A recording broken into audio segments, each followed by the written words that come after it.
All right, good morning, everyone. So we're going to keep moving down the arm for the rest of the morning. Dr. Kanemi already talked about one part of the proximal forearm, the olecranon, and I'm going to actually focus more of my time on the radius side. I know that this is tends to be the bane of some people's existence, especially when it comes to the approach. So by the end of the talk, I want to walk away with 3 main points. 1, choose the appropriate approach. 2, choose the appropriate implant.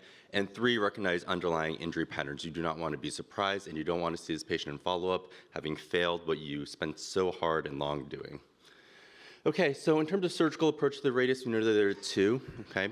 One is the dorsal Thompson, the other one is the volar Henry, okay? For the dorsal Thompson, you can pretty much get anywhere you want in the radius, okay? Just that we don't use this very often in our training because of the risk of the PIN nerve. Whereas volar Henry, we typically think about more mid-shaft or distal radius. However, there is still some room and some indications for you to use volar Henry, especially for those of you who may feel more comfortable with that approach. Let's first take the dorsal Thompson approach. So first of all, this is an extensile approach. You can get entire exposure to the radius. So if you have segmental fractures, if you have fractures that extend from the radial head down into the neck and proximal shaft, this will give you that, okay? Or if you have to get to both the elbow as well as the wrist, this will give you that as well. This is needed for radial neck fractures, right? You're not gonna be able to get to radial neck fractures, radial head fractures through a volar-based approach. We'll talk about that in a second. The main interval is gonna be ECRB to EDC. And most importantly in this approach, watch out for the PIN, okay? You should always be nervous about the PIN, okay? But if you know where it is, you'll be able to protect it, okay? We start with the skin incision landmarks, lateral epicondyle to listers. This is not just landmarks that we use for incisions, right? This actually delineates the anatomic interval between those 2 compartments, okay? Incised fascia in line with your skin incision, okay, and they'll send you right down to the interval as you see over here. You're gonna have to, as you move more proximally into the forearm, you're gonna see more confluence of the extensor muscles and the tendons, okay? So you're gonna start more in the middle to find the interval between the ECRB and EDC, and as you're gonna go up, you're gonna have to split the aponeurosis, right? So as you start to get confluent, okay, this is one of the more challenging things as I do this approach, because you're like, where did the interval go, right? You need to keep splitting the aponeurosis as you go proximally because of that confluence, okay? This is where I start to slow down, right? No matter how many times you've done this approach, this is where you should just take a moment and convince yourself that you're not only in the right plane, but you actually identify the supinator. One of the good ways you can do so is to really look at the direction of the muscle fibers. It's gonna be coming obliquely, which is gonna be different from your ECRB and EDC muscle fibers, okay?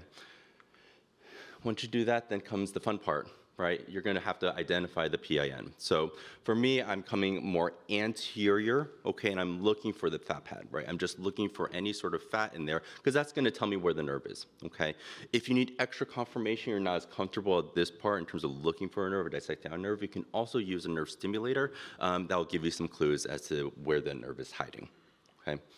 But I never proceed beyond this point until I've actually physically seen the PIN, because I don't want to assume I know exactly where it is, especially as you're elevating the supinator off the proximal radius to actually get down to your fracture point. I'm always looking at it to make sure that I know where it is. Okay. The other key point about the nerve stimulator, you want to make sure that the patient does not have paralysis, otherwise you're going to get nothing. Okay. All right. And the last part is going to be exposing the radius. Okay. I said while the volar Henry is typically known as more of a distal-based approach for like the mid-shaft and a distal radius, you can still use it in certain select proximal radial shaft fractures, okay?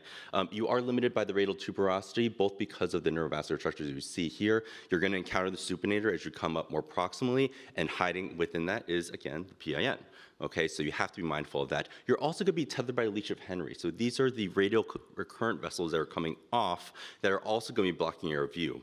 Okay, so you have to be, these are things that are gonna limit your proximal exposure, okay, but you can still use it, all right? Sometimes with these, if there's a question about whether or not I should go volar or whether I should go dorsal, okay, what I typically do is I just take a plate, the plate I'm gonna use, either 3-5 or in this case, maybe even the 2-7, and to just hold it over the fracture and just say, like, okay, does this make sense? All right, am I gonna get enough fixation proximally to actually secure my fracture? And if the answer is, if my answer is no, I'm not gonna go volar, okay? One tip that you can do is instead of a 3.5 plate, use a 2.7 plate. This has a closer screw density, right? So your segment of fixation is a lot shorter, more proximally, okay? So that can help you, right? Another tip, and I think Dr. Canmere, Dr. Lee have written about this as well, is you can also use orthogonal mini plates, okay? This is gonna help resist some of the torsional aspects, give you biplanar control of the fracture. So even though you're using smaller plates, okay, again, you have closer screw density, and you also are enhancing the stiffness by using multiple planes, okay? This gives us a good segue to talk about some implants, right? How do you select the right implant? Well, traditionally, like a lot of us were trained on plate fixation for like radial head, radial and neck fractures, okay? This provides rigid fixation with distal extension. So this is extending up into the neck or even up into the radial shaft. This would be your implant of choice. But your head placement is limited by its safe zone. So this is where sometimes your indications or your use or even the technical feasibility of using plate fixation may hinder you, okay? Because you only get about a 90-degree window, maybe a little bit more based on what you read, between Lister's tubercle, okay, and the radial styloid, okay? Otherwise, you're impinging into the PRUJ, okay? These also, even if you are in a safe zone, some of the implants can be quite bulky, and a lot of patients will complain about how prominent they are, and they may still get impingement even without actually impinging outside of the safe zone, okay? There may also be an associated biological cost, because as you can imagine, you have to strip the proximal radius to actually put down the plate, okay? This is a newer technique that's been described within the past like 7 years or so, where we can actually use a stable configuration of headless compression screws, almost like a tripod to help support this stool.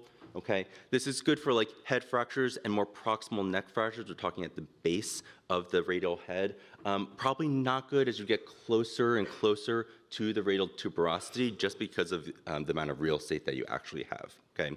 And biomechanical studies more recently show that they're about equal when it comes to axial loading, okay?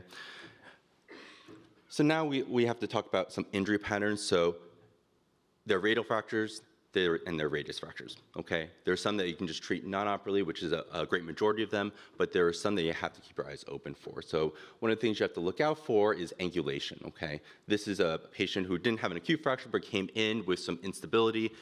What you can see over here on the right side, it doesn't look terrible, right? It doesn't look terrible, the fracture's healed, but what you can see is a little bit more gapping, maybe over here. Then when you get advanced imaging, and this is of the normal side, same patient, normal side, versus the injured side, the malunited side, you can see this gapping over here, okay? Sometimes in these patients and in their settings, okay, advanced imaging can be helpful to look exactly at what the deformity is, but sometimes even bilateral advanced imaging may be helpful to understand what is the patient's native anatomy, okay, to convince yourself a little bit more thoroughly. Okay, look for impaction, right? This is the case I showed the other day, right? This is the Essex-Lopresti, where you can see that the radial head is impacted here, right? Increased space at the radiocapitellar joint. You can sort of see that here at this fracture line, how the articular joint is impacted into place, and also look for any evidence of instability, right? So again, very comminuted radial head, neck fractures. You should make sure that you're getting imaging in the wrist, doing an exam, making sure that you're ruling out an Essex-Lopresti as well. Okay, I'll finish with the case example. So this is a 41-year-old woman involved in a motor vehicle accident going about like 40, 50 miles per hour on the highway. So she happened to be an ICU nurse in the same hospital. So obviously very well educated and very well versed in medical care. I had a long discussion, like an hour-long discussion with her about non-op versus operative treatments. This is her initial x-ray. Doesn't look too terrible, right?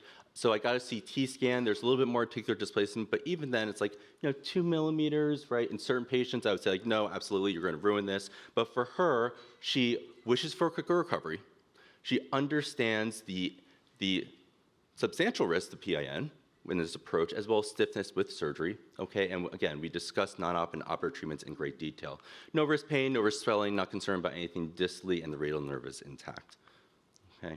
So she decides to go ahead with surgery, right? Dorsal Thompson approach. I'm not going to be able to get to this through a velar approach, okay? I'm getting down, identifying the interval between ECRB, okay, and EDC, okay? And I'm splitting the aponeurosis as go proximally. Here, I'm identifying the PIN more anteriorly along here. These are the fibers of the supinator. And then once I do that, in this case, I wasn't entirely sure. I wanted to make sure I actually mobilized it because I knew I'd be operating underneath it the entire time. So I actually dissected it out as it entered through the supinator and then also released the supinator off. Okay. I first started with the articular fracture, right? I want to make sure I got that perfect and started with just headless compression screws. Obviously, there's a lot more comminution here, even more so than you saw in the initial injury films, right? This thing is just dusted at the radial neck, right? This is also one where you can't use the tripod technique because of the comminution and because of the more proximal extension, okay? So I ended up using this. I didn't want to impinge, so I ended up using a mid-foot fusion plate and just contoured it and cut it accordingly because I was able to get below the neck so it wouldn't impinge. Because of how comminuted it was, I couldn't rely on my safe zone either. Okay, and I think the fracture orientation was able to give me the ability to do a slightly more distal fixation. Okay, this is her 4 months post-op. Okay, I think this looks fine. A little bit of absorption here. Okay, but things are otherwise well aligned. But more so, she's this. Okay, she's getting to full extension. She's getting to pretty much full extension, full flexion. She doesn't have a wrist drop. Okay, guys, her radial nerve was working, and she has almost full pronation and supination. I'm not saying you should expect this. I think you should counsel your patients extensively. They are going to get stiff. That is the rule, not the exception. I think she was an exceptional patient. She was the right kind of patient for this, and it's better to be lucky than good. Okay, so I'll close up with the same 3 points. You want to choose your approach based on fracture location. Always worry about the PIN. Even when you're doing a volar Henry approach, it's going to be just distal to you, okay? Choose your implant based on fracture pattern and recognize underlying injuries so it doesn't screw you later. Thank you.